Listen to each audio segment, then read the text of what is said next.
Brunão, você deu uma passada aqui falando que sobre o desafio de empreender, de que quando você fala sobre startup, você percebeu ali que tinha um grande, não sabia exatamente, muitos empreendem que não sabe exatamente qual que é o momento de vender, por que que ele, muitas Qual que é o vezes, momento de de pivotar o pivotar. negócio?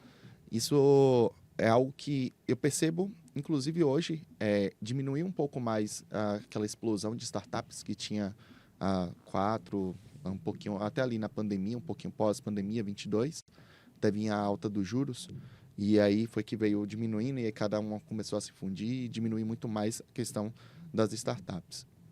Dentro das startups que você já passeou, já conseguiu ver, já foi conselheiro, atua hoje, quais são as principais dificuldades que você enxerga para quem está iniciando um negócio? Grana é um ponto importante. Já falo logo de cara. O, assim, a gente, o que mudou bastante agora recentemente, né? A gente via muito o investimento. Ele estava até, para eu ser preciso aqui, até 2020, mais ou menos 2021, tinha muito venture capital que investia num negócio, ou investidor como um todo, que investia no negócio puramente pela ideia. Ah, puta, é uma ideia boa, vou colocar dinheiro. Aí o cara fazia um check-in de 100 pau, 200 pau lá tal, e colocava no negócio. A dificuldade por receber esse funding, ela aumentou demasiadamente, né? Então, os venture capitals hoje, quando eles vão investir no negócio, não basta só a ideia ser boa, né? Quem está envolvido ser bom, tem que estar dando resultado e tem que ter uma margem boa, tem que dar um EBITDA bom, né? Senão os caras não colocam mais cheque do jeito que colocavam antes. Está sendo muito mais criterioso, né? E, e além disso, né?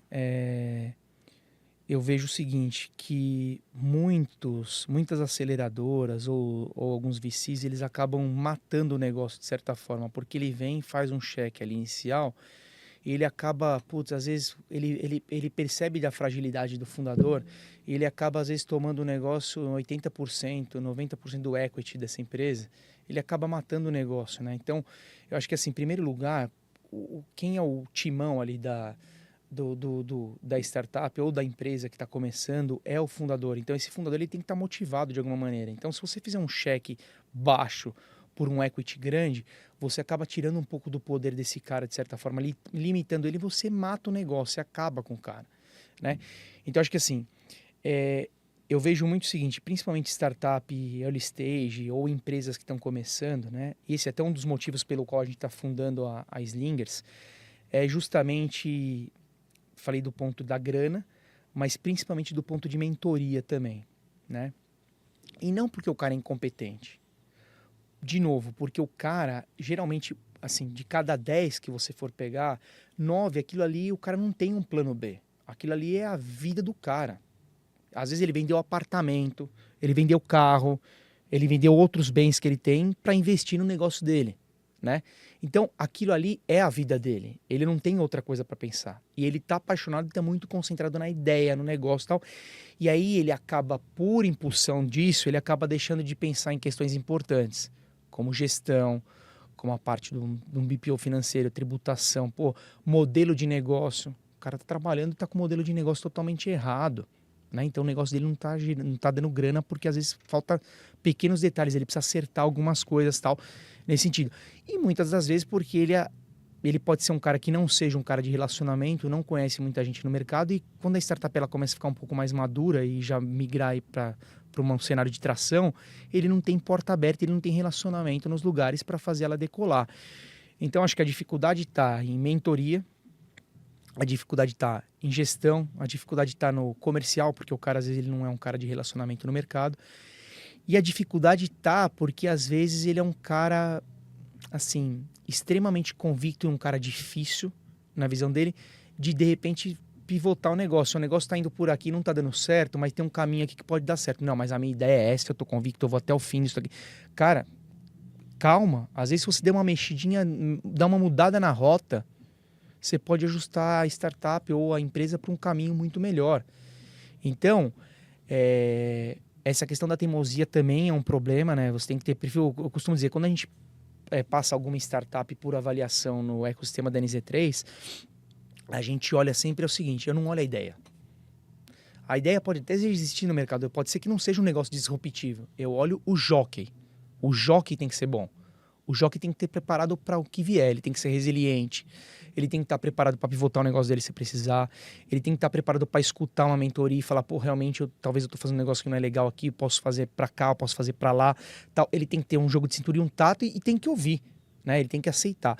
Então, acho que a principal dificuldade ela está em grana, ela está em mentoria, ela está em direcionamento e ela está em juntar pessoas certas também.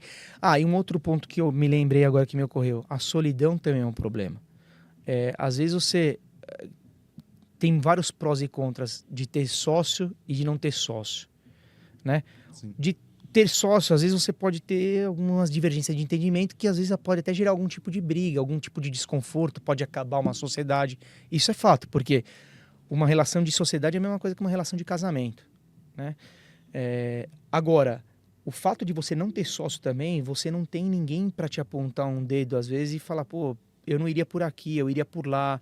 Pô, você não tem quem faça provocações para você, para falar, puta, você não tá no caminho certo, vamos tomar outro rumo e tal.